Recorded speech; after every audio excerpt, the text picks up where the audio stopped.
Hello. It's good to see everyone in person, finally. Justin, Teddy just said, you said to him before practice, welcome to the dark side. What does that mean? Welcome to the dark side. Yeah, you said that Oh, too. yeah, when he was walking over. We had a water break, and Teddy always he has that smirk and smile as he's coming over to the secondary, always talking smack. So I was just telling him, welcome to the dark side. We're the bad guys. We don't get any cheers during camp, and, we don't make any of the super flashy plays offense. So we try and brand ourselves as that, at least while we're in camp. So it's fun. What kind of smack talk does he talk? Just typical brotherly smack talk. Like we'll be out there and they'll run their cadence and they'll do a hard count. Like Kareem will ask him, or I'll ask him, like, what's that mean? What's that mean? In the middle of the play, he'll be like, touchdown, ready, and then stuff like that. But it's fun, just competing and having fun with it. So it's a good time. As a safety, you have a proven resume now. You got your contract. You're a leader on this team. Is it hard to be a leader? Harder than you thought? No. I mean, I've always been a firm believer in just kind of staying in my lane in terms of what I know and what I do best and how I lead. I may not lead the way that other great leaders lead. Some guys are vocal, some guys are do it by action type of deal. Whatever your leading style is, just stick to it. You don't just because accolades or titles are coming or come doesn't mean that you have to switch up any type of way that you've handled your business or the way that you've handled yourself throughout your career. And so, I think in my stance now, and I've had a lot of thought about it, I've reached out to a lot of people in my life that I've known have had leadership roles, throughout the NFL, and just trying to get a gauge of what that looks like. How was the pressure? How'd you deal with it? How'd you bring guys along? And I really feel at peace with it. And, I'm really excited. My main focus is defensively, man. We have a lot of talent on paper, and we want to be the best. And, there's no ifs, ands, or buts about it. And we just got to stay healthy. Communication has to be great, and the execution will come. And that's what I'm really looking forward to. Justin, back to the trash talk. With Kareem out there, does it make it impossible to talk more, be louder, or more trash talk than he does? Yeah, there's days, during OTAs, there's days where I'm like, I'm going to come out here, just going to chill, do my job, coach up maybe some of the younger guys if they need it. And then, Kareem just gets everyone going. Trash talk, point after point. We would just get off a five-play series, and he's already standing up talking trash to the second team. And so it's great. I love it. It's like that contagious type of energy. And it's really good. And I was really happy to see the fans back out here today, and that kind of adds to the energy and and it's really contagious. And so feels like it's getting back to normal a little bit, which is exciting. Beyond the chat, Steve Atwater getting inducted into the Hall of Fame next weekend. What's just been kind of your relationship with him as he's been around during your career? And yeah. What can you just share about that and your kind of excitement for him? Yeah.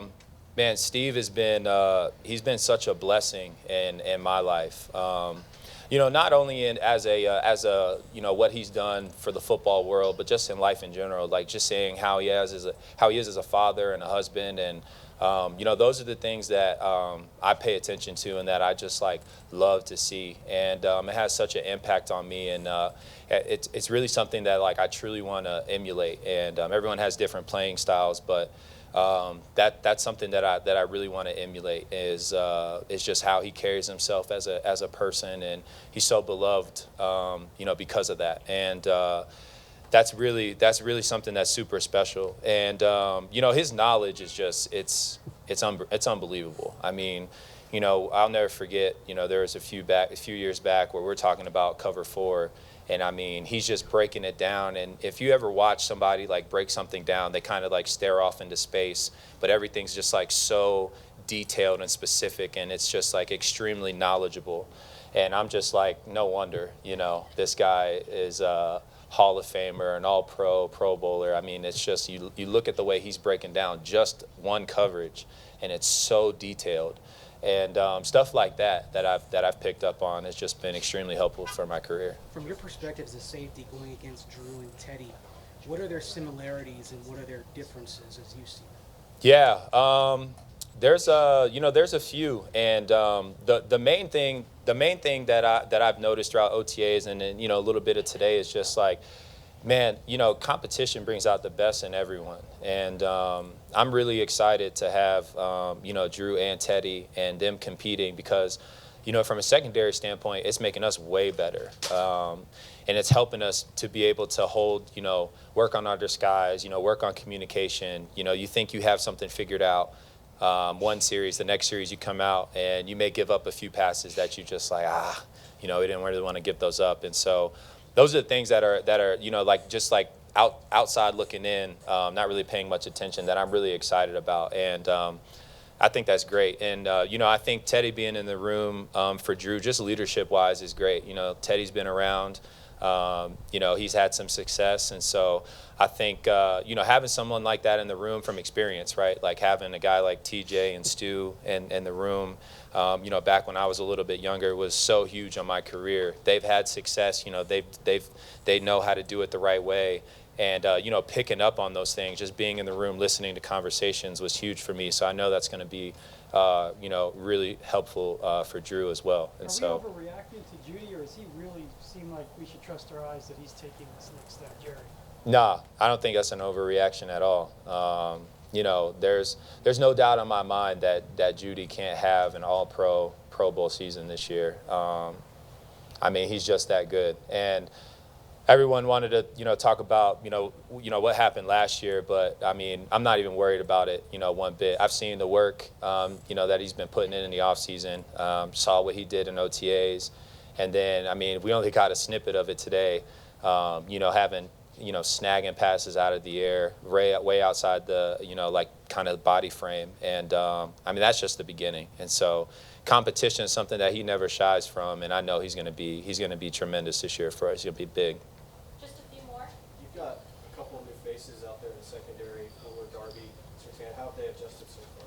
Yeah, it's great. Honestly,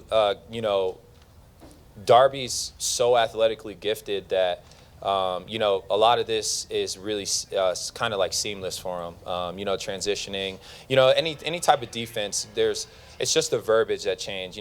Conceptually, everything's, almost the same. There's only so many coverages that you can run.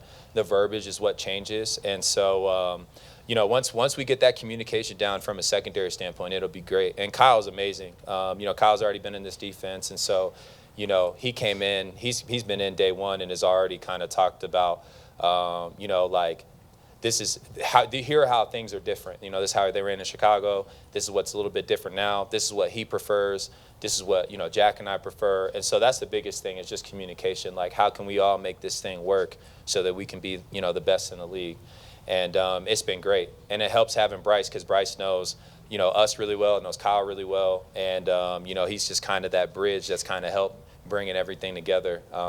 It's really a great room, man, and I'm really excited for us and what we can do this year. Justin and March, they said Justin will make 20 more plays a year. That's what we expect from him. When you watch him, Yeah. do you see a play here, a play there, and how much do you believe that you can make those 20 more plays? Yeah, no, I'm go back and watch the film, and I feel like there's a lot of plays, that you just always are trying to figure out, like, what was I thinking here? How can I get better? Whether that's a physically fatiguing thing, a mentally fatiguing thing, and there's always plays out there where you can get better and can grow. And I wholeheartedly 100% agree with that statement. And I know if we're going to be where we want to be and get to the goals that we have set, I got to play.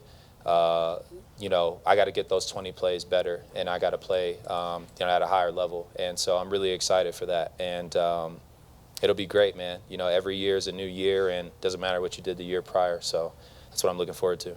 Justin, Last question. You talked about the vet corners. What about Sertan? I guess playing dime linebacker right now, but that kid's going to force him onto the field, I guess. What do you think of him so far? Man, Pat's awesome. He's great, man. He's just so mature. Like, it's weird. You hang around, rookies and even some veterans for so long, and then the way that he carries himself, the maturity, It's great, and he gets it, and that's why you see him out there. You know, he played some dime, played some nickel. Obviously, plays corner. He's just a do-it-all type of guy because he gets football. You know, he understands it. He gets conceptually what we're doing on defense, and it's awesome. You know, watching him play, and he has his head on his shoulders the right way, and it's going to be great. I mean, you know, everyone knows what he did at Bama, and I think he's going to do great things for us here, and even just in his rookie season. So I'm excited for him. Cool. Thank you. Thank you, Justin.